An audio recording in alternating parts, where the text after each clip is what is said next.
ब्रह्मचारी गुरुकुले वसन्तान्तो गुरोर्हितम् आचरन् दासवन्नीचो गुरौ सुदृढसंहृदः। We are reading My Glorious Master by His Grace Bhurijana Prabhu. A foundation for the future. Did we read this? I worked as a bricklayer's assistant to support the Chapel Hill Temple. I made money at it, but I also learned how to lay bricks.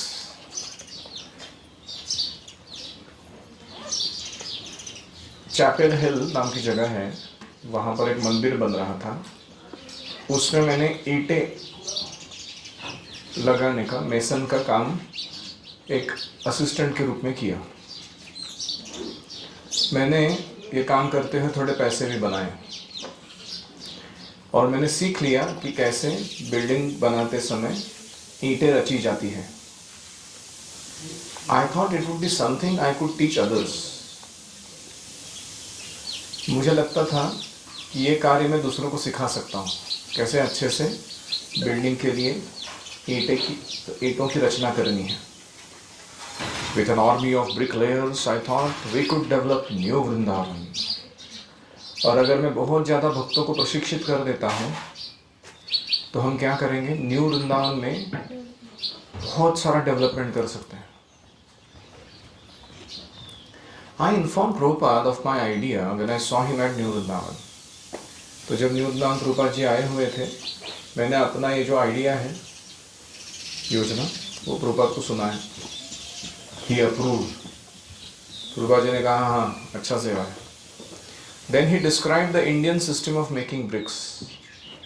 फिर प्रभुपाद जी ने ईंटें भारत में कैसी बनाई जाती है, उसका वर्णन किया।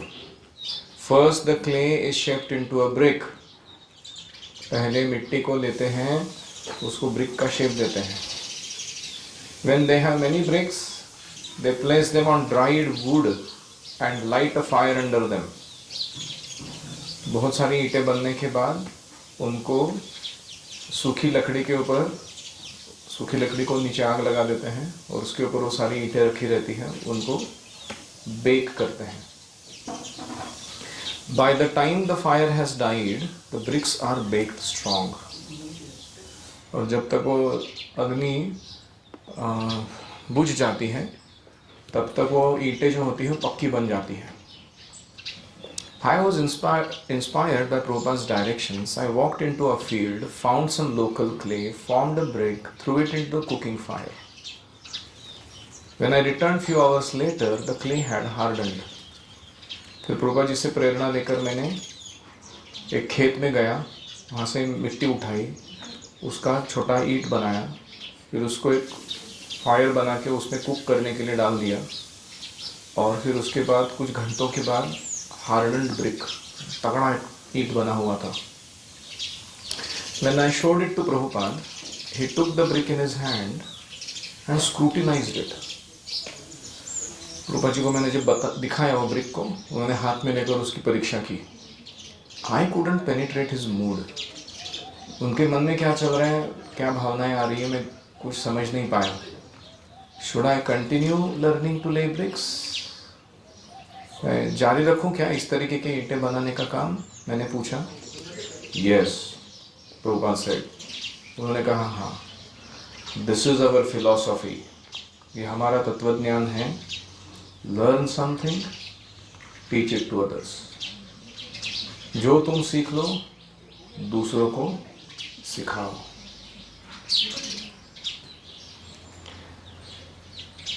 तात्पर्य: I was an ISKCON devotee, the president of a new temple, a philosophy graduate from the University of Buffalo. मैं एक नया नौसिखिया भक्त था ISKCON का, एक मंदिर का अध्यक्ष था और बफेलो की जो यूनिवर्सिटी है अमेरिका में, वहाँ का ग्रेजुएट था, स्नातक था। Not only was I laying bricks, but I was thinking of it as a possible Krishna conscious career.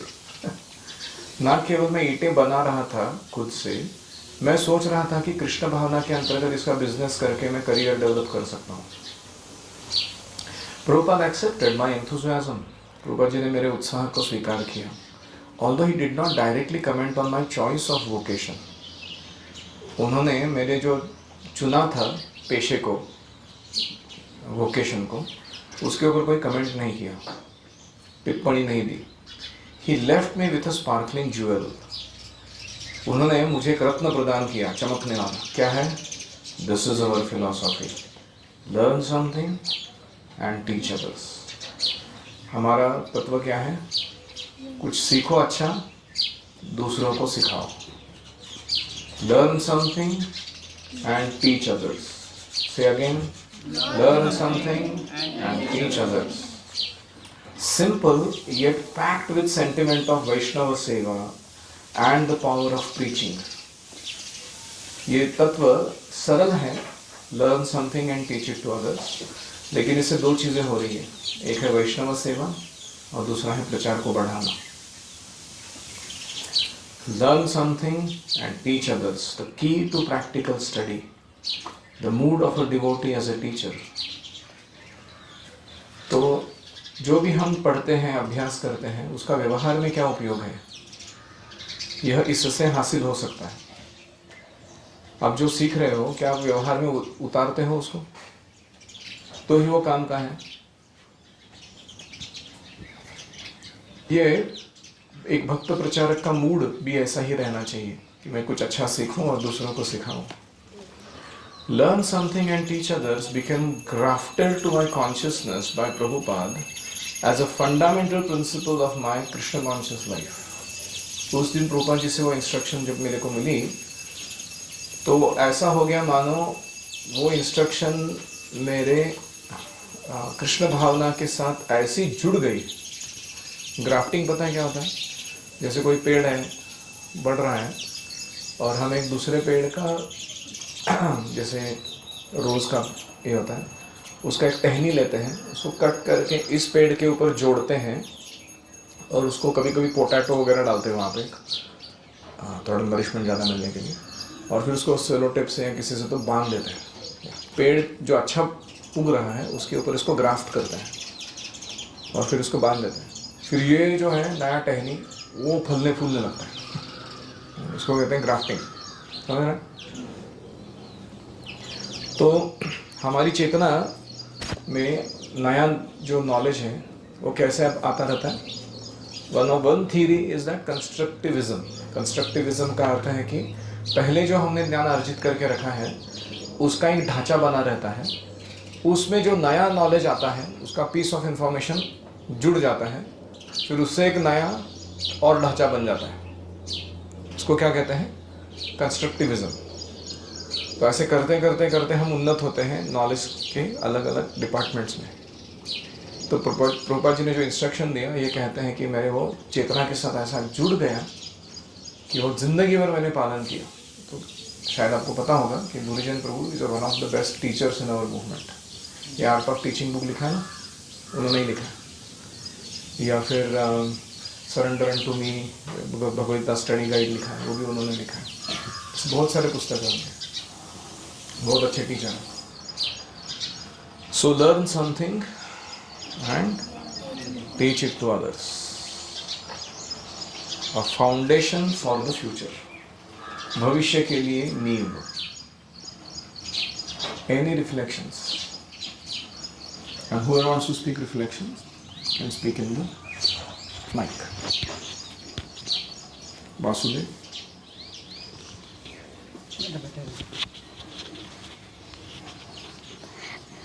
जो हम लर्न करते हैं वो हमें दूसरों को सिखाना चाहिए. ठीक है, जो हम लर्न करते हैं हमें दूसरों को सिखाना चाहिए. क्यों सिखाना चाहिए? कि जब उनको ज़रूरत पड़ती है तो उनके काम जब आ उनको सकता है. ज़रूरत पड़ेगी तो उनके काम आएगा. और क्यों सिखाना चाहिए? बस इतना एक ही कारण है. Who can answer this question? Why should we learn something nice and then teach it to others? अपने ही पास क्यों नहीं रखने का? उनके उससे हमारा भी नॉलेज और बढ़ता है.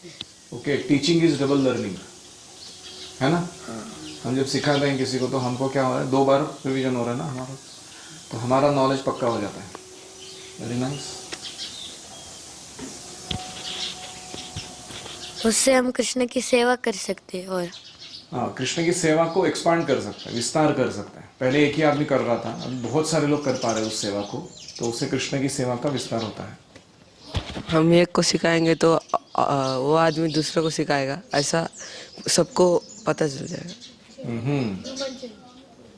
तो उससे नॉलेजेबल लोगों का ग्रुप रहेगा हमारे आजू बाजू में, गधों का नहीं।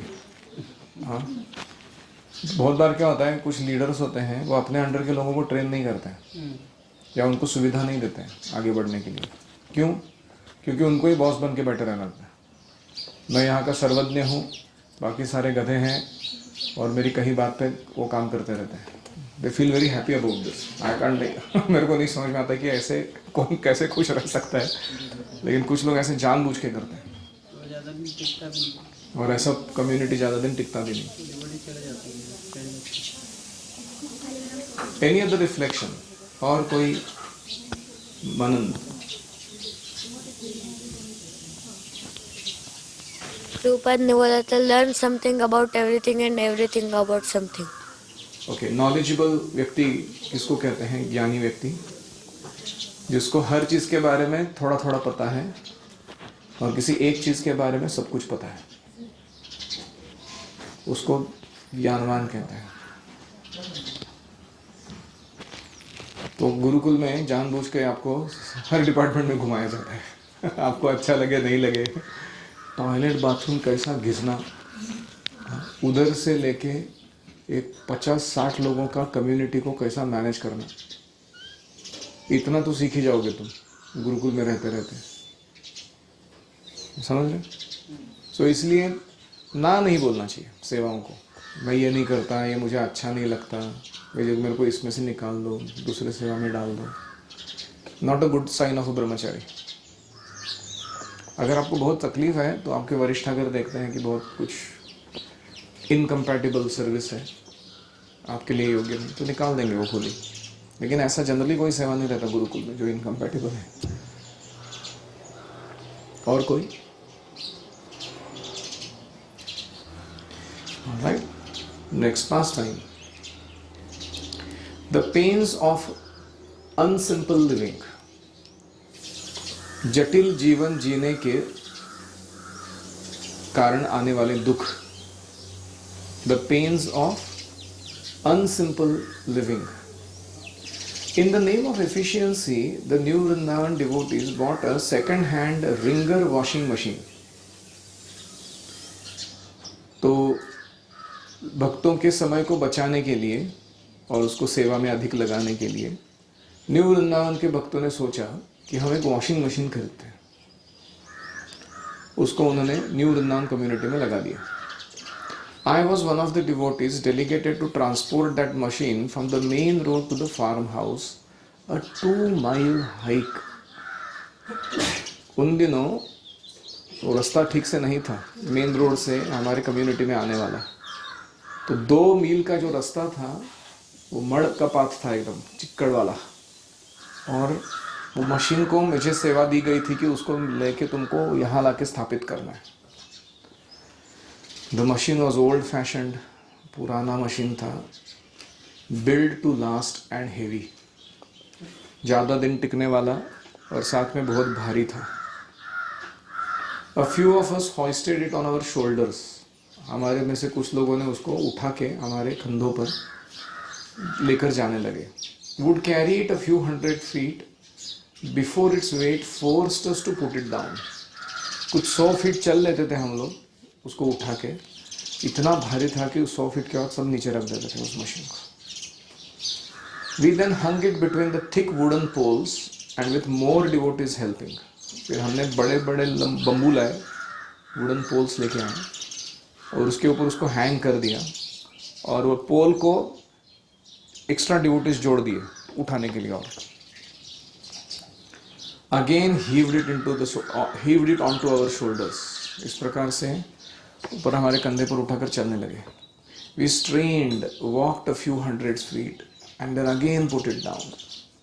बहुत कष्ट करके उठा के लेके आए, हर 100 फीट के बाद रुकते रुकते रखते नीचे, We spent hours hoisting, thrusting, pulling, pushing. हमने उठाना, जोड़ना, धक्का मारना, ये सब करके बहुत समय बिताया, घंटों चले गए. Finally we got the machine to the well directly in front of farm house. फिर वहाँ एक पानी का कुआं था, उसके सामने ला के रख दिया. We were all exhausted. वो सेवा करके सब थक गए. We ran an extension cord from the farmhouse to the washing machine. तो फार्म हाउस से लेके उस वॉशिंग मशीन तक हमने एक लंबा कॉर्ड खींचा इलेक्ट्रिक का. But where would the water come from to fill the tub? हमने सोचा ही नहीं था कि इसको भरने के लिए पानी कहाँ से आने वाला है, क्योंकि रनिंग वाटर तो था नहीं, कहीं वेल से निकालना है, कुएं से, फिर वो मशीन के अंदर भरना है उसको. We realized that we were going to have to move the washing machine down to the valley, where a small stream tumbled from a waterfall into a pond. फिर हमको पता चला कि नीचे एक झरना बहता है, उसके पास ले जाना पड़ेगा इसको, ये वेल के सामने नहीं रख सकते. फिर हम सोच रहे थे कि लेकिन फिर वहाँ इलेक्ट्रिसिटी कहाँ से आएगी वो झरने के पास. तो what about electricity? As the devotees tossed around possible solutions, someone told Prabhupada about it. तो बहुत सारे लोगों ने अपना दिमाग लगा कि सोल्यूशन ढूंढने का ट्राई किया कि इसको चलाना कैसे है, यूज में कैसे लाएंगे. पानी है तो इलेक्ट्रिसिटी नहीं है, इलेक्ट्रिसिटी है तो पानी नहीं है. तो किसी ने जाके प्रभुपाद जी को बताया कि ऐसा हो रहा है, ये वॉशिंग मशीन आया हुआ है, और सब लोग अपना दिमाग उसके पीछे लड़ा रहे. प्रभुपाद जी का रिप्लाई था, क्या रिप्लाई रहेगा? जस्ट सी, देख लो. मतलब क्या है? मतलब कितने मूर्ख हो सकते हैं लोग, या कितने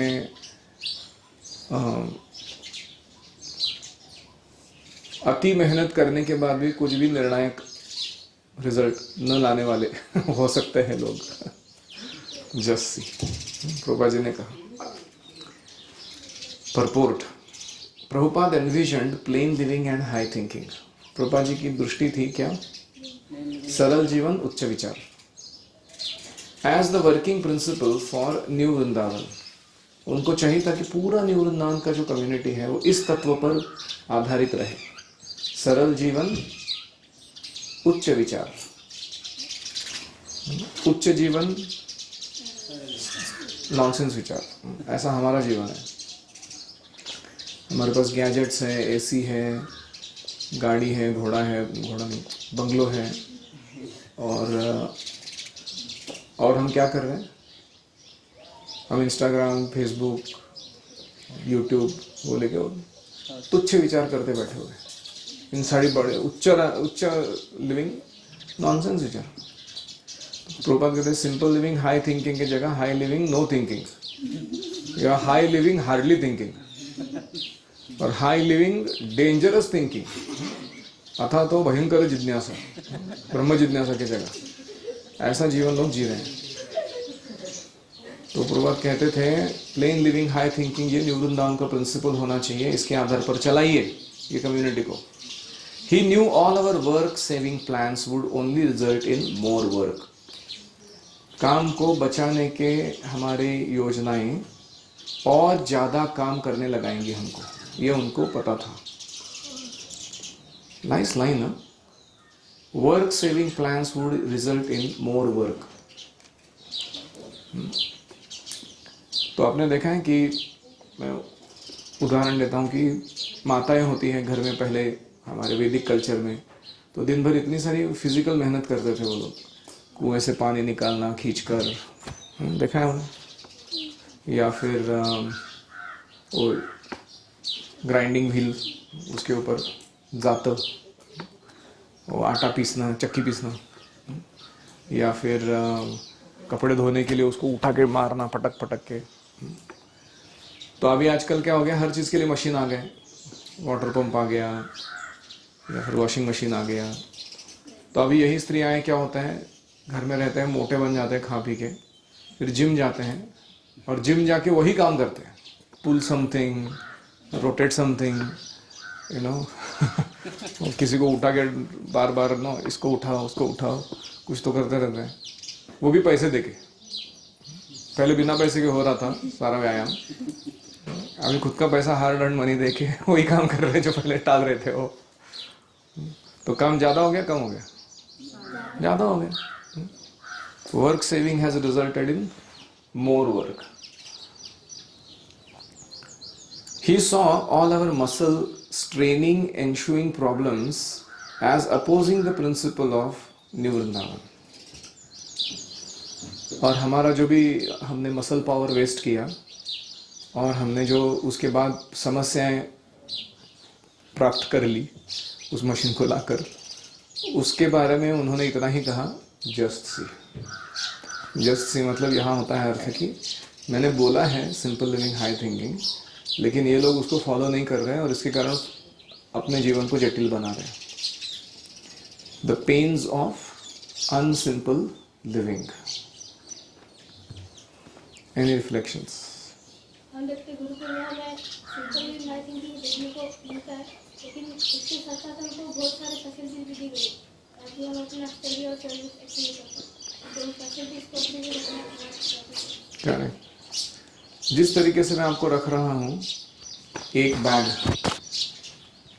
एंड यू, उसमें सब कुछ है, 3 dhoti, 3 kurta, towels, toiletries, study material जो लगता है, preaching material something, bead bag. ये एक बैग उठा के you should be able to travel the whole world and you should need nothing more. Of course, prasad in some places and service, but ये बस इतना पे ही जीना सीखना है। अगर आपके लॉकर में चीज़ें ठूस ठूस के भरी है, इसके 2 अर्थ होते हैं। एक तो आप ब्रह्मचारी हो ही नहीं, आपको तुरंत गृहस्थ बनना चाहिए। दूसरा अर्थ है कि आप ये बेचारा अपने ही काम का मारा, अपने ही बोझ का मारा, ऐसा जीवन जटिल बना लेते हो कि आपको स्टडी एंड सर्विस करना मुश्किल हो जाता है। क्यों? क्योंकि आपकी चीज़ें ही आपसे संभलती नहीं है। आप क्या सेवा देने जाओगे दूसरों को? ये प्रश्न समझ रहे हैं?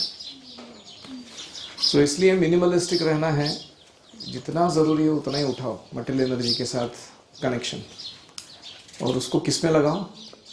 साधना और सेवा में लगाओ। ये हमारा मेन इंटेंशन होना चाहिए। Frugal living, minimalistic living is not torture, it's not self torture. कुछ लोग मानते हैं कि हाँ तपस्या वही जीवन जीना पड़ रहा है। Actually it is not torture.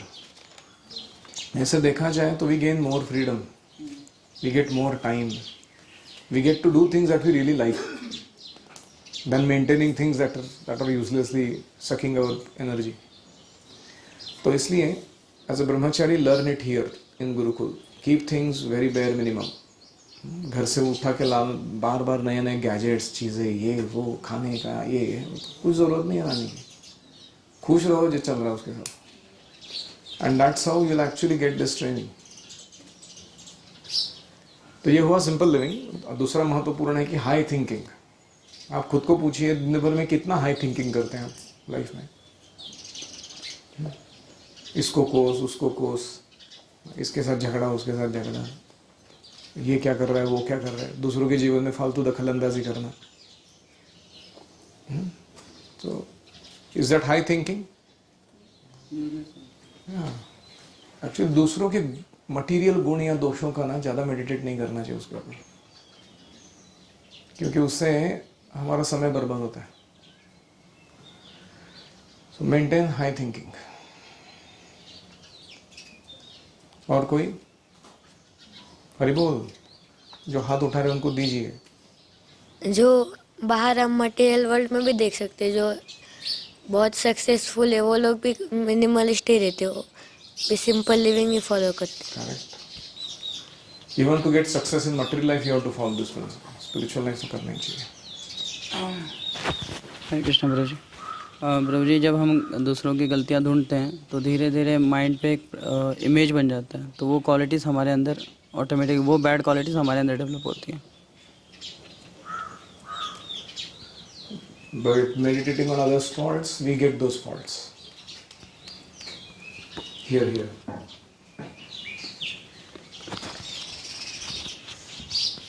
जैसे उन लोगों ने मतलब मशीन, जो वॉशिंग मशीन था, उसको ख़रीदने से पहले उनको एक मतलब सोचना चाहिए था, एक प्लान बनाना चाहिए था कि अगर हम लाएंगे तो फिर उसको लगाएंगे किधर, या वहाँ से पानी किधर से आएगा। तो उन्होंने वो प्लान किए बिना ही सबसे पहले बस लिया है डायरेक्ट। क्योंकि उन्होंने गुरुमुख पद्मवाक्य चित्ते करिया है कि उस पर ध्यान नहीं दिया, तो इसलिए सब काम चौपट हो गया। Planning is very important before action. Yes,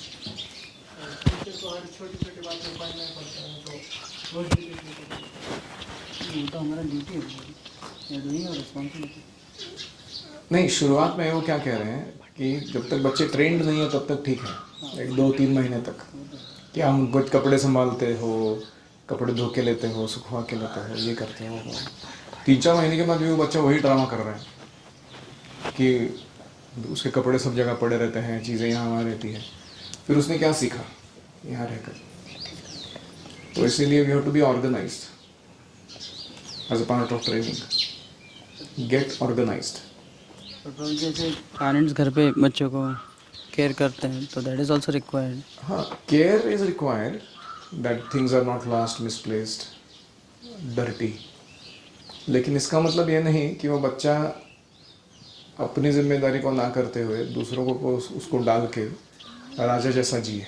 हाँ, yes, तो उनका वो साइड है कहने का। और किसी 2 वक्त की अगर लड़ाई चल रही है तो उसमें हम इंटरफेस करके सॉल्व करना चाहते हैं, तो हमारा टाइम वेस्ट है या अच्छा कुछ कर रहे हैं हम? As a teacher, it is not a waste of time. As a student, yes, it is a waste of time trying to sort out others' fights. Thank you. या कैसे रिपोर्ट दे सकते हैं? Thank you. बोलिए।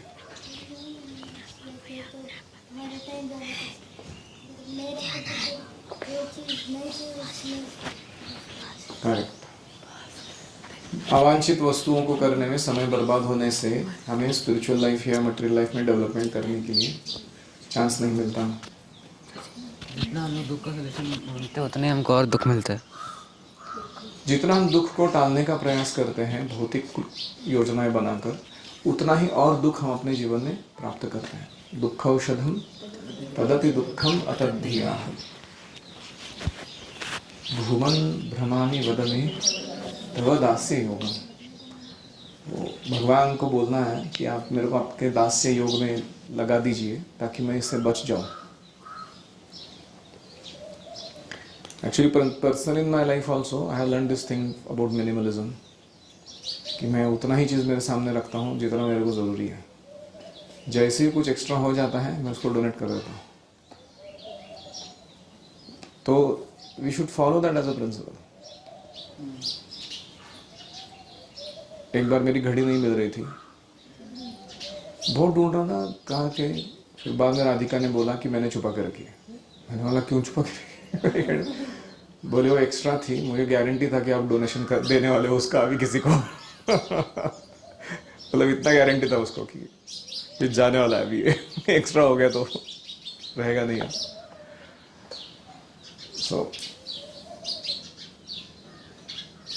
तो क्या आपके पास ऐसा कोई एक्स्ट्रा चीज़ है जो आप संभाल के बैठे हो, जिसको खुद भी यूज़ नहीं कर रहे हो, दूसरों को भी करने नहीं दे रहे हो, और उसके पीछे अपना दिमाग खपा रहे हो? Then how are you Prabhupada follower?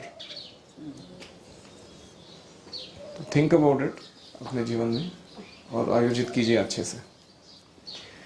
Srila Prabhupada की जय। जय Radha Madhav. Hare Krishna, Krishna Krishna